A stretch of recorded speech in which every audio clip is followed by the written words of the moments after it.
ndio unaachwa hela nyama unaenda kucheza kibolo.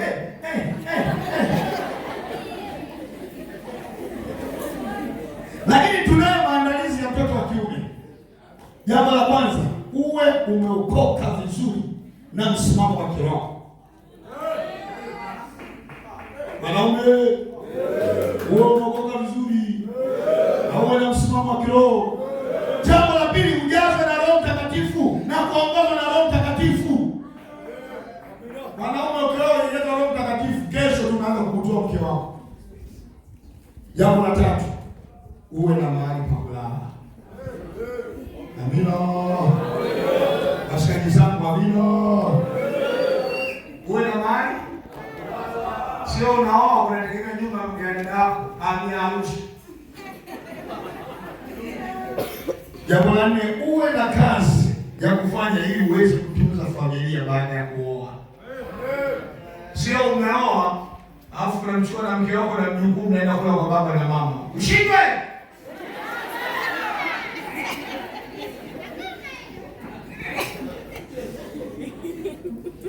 Lakini pia uwe na uwezo wa kutengenezeka. Uwe unaweza kutengenezeka vipi? Yaani una matabia yako ya zamani, tuwe tuna uwezo wa kubadilisha.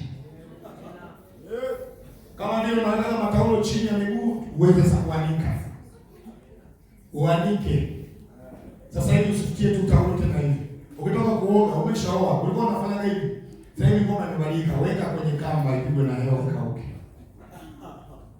Sasa wewe. Lakini pia uwe tayari kuacha mambo yanayoudhi wengine. Kuna wanaume mpaka anaoa anaita utani. Kaka na mke wake anaanza, wewe kama nisija kukimbia, kuna mtu yote kukimbia. Acha ujinga wewe.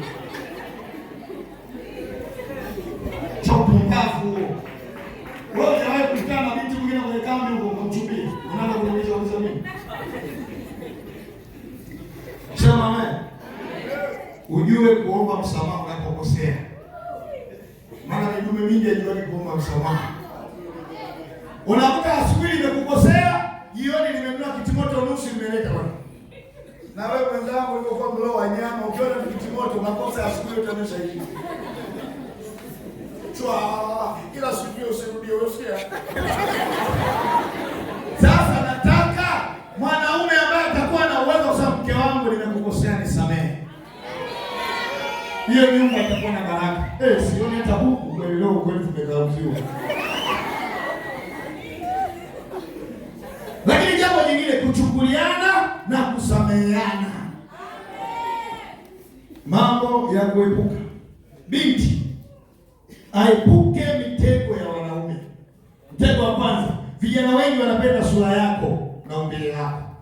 Sio wanakupenda, wanakuchanganya tu waongo. Jambo la pili, vijana wanasemaje mabinti? Wanasaje mabinti? Alikusema jamani, wanasaje mabinti? Mimi kusudi yangu ilikuwa vijana wanasaje mabinti. Namba A, vijana wananasa mabinti kwa pesa. Usipende vya bure. Maana kama kuna kauvivu fulani,